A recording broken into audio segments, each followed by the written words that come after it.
Apocalypse de Sophonie chapitre 1. Mort. Nous l'enterrerons comme n'importe quel homme.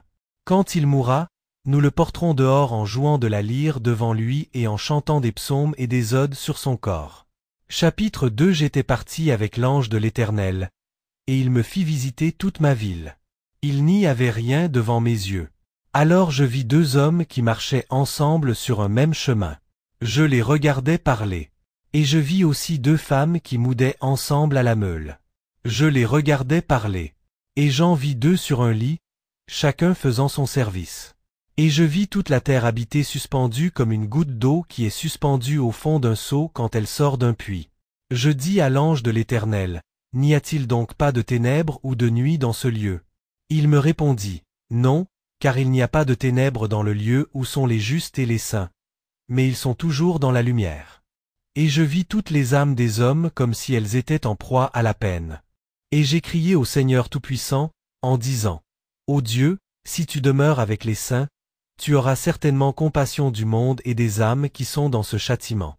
Chapitre 3. L'ange de l'Éternel me dit, Viens, je te ferai voir le lieu de la justice. Il me fit monter sur la montagne de Séhir et me montra trois hommes. Deux messagers marchaient avec eux, tout joyeux et pleins de joie à leur sujet. Je dis à l'ange, de qui sont-ils? Il me répondit, ce sont les trois fils du sacrificateur Joatam, qui n'ont pas observé les commandements de leur père et n'ont pas observé les ordonnances de l'Éternel. Puis je vis deux autres messagers qui pleuraient sur les trois fils du sacrificateur Joatam. Je dis, aux messagers, qui sont-ils? Il me dit, ce sont les messagers de l'Éternel des armées. Ils écrivent sur leurs livres toutes les bonnes actions des justes, et ils veillent à la porte du ciel. Je les prends de leurs mains et je les amène devant l'Éternel des armées. C'est lui qui inscrit leurs noms dans le livre du vivant. Les messagers de l'accusateur qui est sur la terre écrivent eux aussi sur leurs livres tous les péchés des hommes. 9 litres eux aussi sont assis à la porte du ciel. Il les rapporte à l'accusateur, et il les écrit sur son livre, afin de les accuser quand ils sortiront du monde et iront là-bas. Chapitre 4. Je marchais avec l'ange de l'Éternel. Je regardai devant moi et je vis un lieu. Des milliers de milliers et des myriades de myriades d'anges y entrèrent. Leur face était comme celle d'un léopard, leur défense hors de la bouche était comme celle des sangliers. Leurs yeux étaient mêlés de sang, leurs cheveux dénoués comme ceux des femmes, et ils avaient dans leurs mains des fléaux ardents. Quand je les vis, j'eus peur. Je dis à l'ange qui marchait avec moi, de quelle espèce sont-ils? Il me répondit, ce sont les serviteurs de toute créature qui viennent vers les âmes des hommes impies, les amènent et les laissent dans ce lieu. Ils passent 3 jours à tourner avec eux dans les airs, puis ils les amènent et les jettent dans leur supplice perpétuel. Je dis, Seigneur, ne leur donne pas le droit de venir vers moi.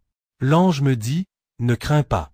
Je ne leur permettrai pas d'entrer chez toi, car tu es pur devant l'Éternel.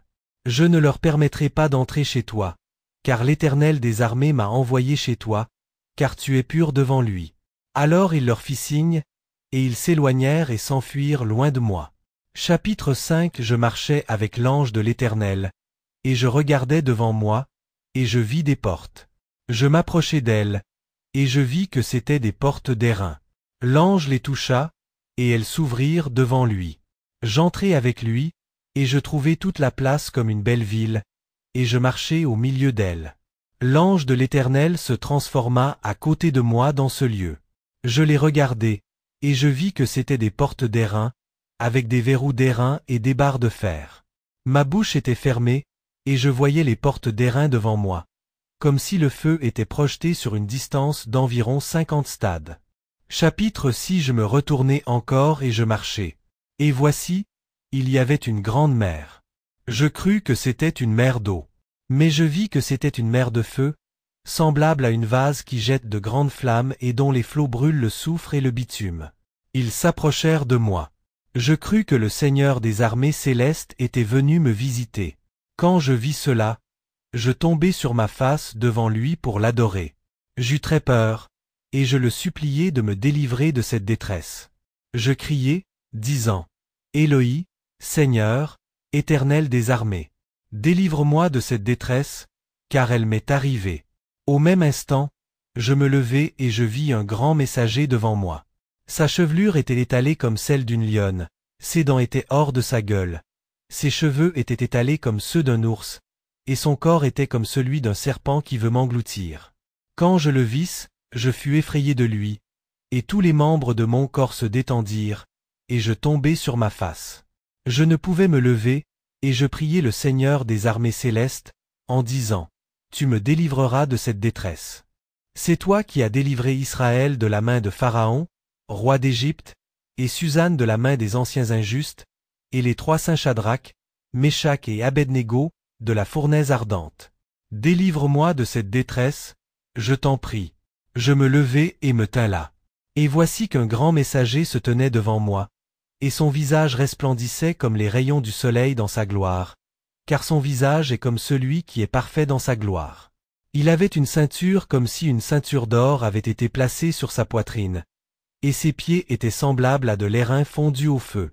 Quand je le vis, je me réjouis, car je pensais que le Seigneur des armées célestes était venu me visiter. Je tombai sur ma face et je l'adorai. Il me dit, « Prends garde, ne m'adore pas. Je ne suis pas le Seigneur des armées célestes, mais le grand messager, Érémiel, qui est sur l'abîme et le séjour des morts, celui dans lequel sont enfermées toutes les âmes depuis la fin du déluge qui est venu sur la terre jusqu'à ce jour. » Alors je demandai au messager, « Quel est le lieu où je suis allé ?» Il me dit, « C'est le séjour des morts. » Alors je lui demandai, « Qui est le grand messager qui se tient là, celui que j'ai vu ?» Il dit, « C'est celui qui accusait les hommes devant le Seigneur. » Chapitre 7. Je regardai, et voici, il tenait un livre à la main. Il se mit à le dérouler. Il l'ouvrit et je le lus dans ma langue. J'y trouvai écrits tous les péchés que j'avais commis depuis ma jeunesse jusqu'à ce jour. Ils étaient tous écrits sur mon livre, sans aucune parole fausse. Si je n'allais pas voir un malade ou une veuve, je trouvais cela écrit comme un manquement sur mon livre. Si je ne visitais pas un orphelin, je trouvais cela écrit comme un manquement sur mon livre. Si je n'avais pas jeûné ou prié au moment de la prière, je trouvais cela écrit comme un manquement sur mon livre. Or, un jour où je ne me tournais pas vers les enfants d'Israël, car c'est une faute, je trouvai écrit sur mon livre et je me jetai sur ma face et je priai devant l'Éternel des armées. Que ta miséricorde m'atteigne et que tu effaces mon livre, car ta miséricorde est venue en tout lieu et a rempli tout lieu. Je me levai et me tins là, et je vis devant moi un grand messager qui me disait, « Vainque, triomphe, car tu as vaincu l'accusateur, et tu es remonté du séjour des morts et de l'abîme. Maintenant tu vas traverser le lieu du passage. » Il apporta encore un autre livre écrit à la main. Il se mit à le dérouler, et je le lus, et je trouvai qu'il était écrit dans ma langue. Chapitre 8. 1 litre.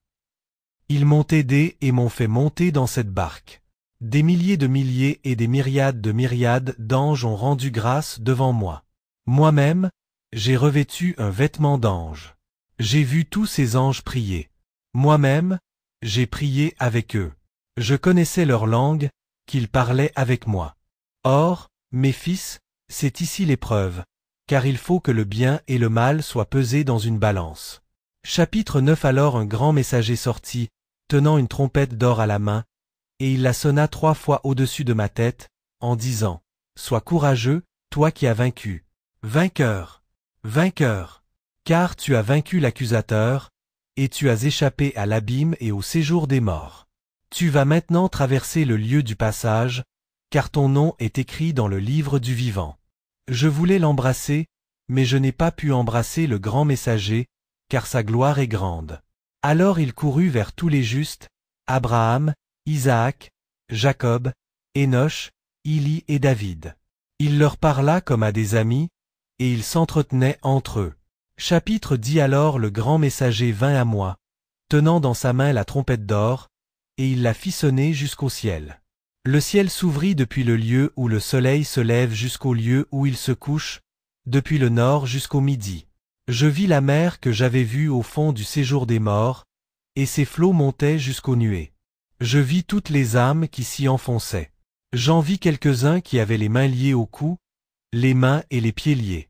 Je dis, « Qui sont-ils » Il me dit, « Ce sont ceux à qui on a offert de l'or et de l'argent, jusqu'à ce que les âmes des hommes soient séduites. » Et j'en vis d'autres couverts de couvertures de feu. Je dis, qui sont-ils? Il me dit, ce sont ceux qui donnent de l'argent à intérêt, et qui reçoivent intérêt pour intérêt. Et je vis aussi des aveugles qui criaient. Et je fus étonné de voir toutes ces œuvres de Dieu. Je dis, qui sont-ils? Il me répondit, ce sont des catéchumènes qui ont entendu la parole de Dieu, mais qui n'ont pas été accomplis dans l'œuvre qu'ils ont entendue. Je lui dis, ils ne se convertissent donc pas ici? Il dit, oui. Je dis, jusqu'à quand? Il me dit, jusqu'au jour où le Seigneur jugera. J'en vis d'autres qui avaient des poils. Je dis, il y a donc des poils et du corps en ce lieu? Il dit, oui, le Seigneur leur donne du corps et des poils comme il veut. Chapitre 11. Je vis aussi des multitudes. Il les fit sortir. Comme ils contemplaient tous ces tourments, ils crièrent et prièrent devant le Seigneur Tout-Puissant, en disant, nous te prions pour ceux qui souffrent tous ces tourments, afin que tu aies pitié d'eux tous. Quand je les vis, je dis à l'ange qui parlait avec moi, qui sont-ils? Il répondit, ceux qui implorent le Seigneur, ce sont Abraham, Isaac et Jacob. Chaque jour, à une certaine heure, ils sortent avec le grand ange. Ils sonnent de la trompette jusqu'au ciel, et une autre sur la terre. Tous les justes entendent le son de la trompette. Il accourt et prie chaque jour le Seigneur Tout-Puissant pour ceux qui souffrent tous ces tourments. Chapitre 12. Le grand messager paraît encore, tenant à la main la trompette d'or, et il sonne sur la terre. On l'entend du lieu du soleil levant au lieu du soleil couchant, et des régions du midi aux régions du nord. Il la fait encore sonner jusqu'au ciel, et on en entend le bruit.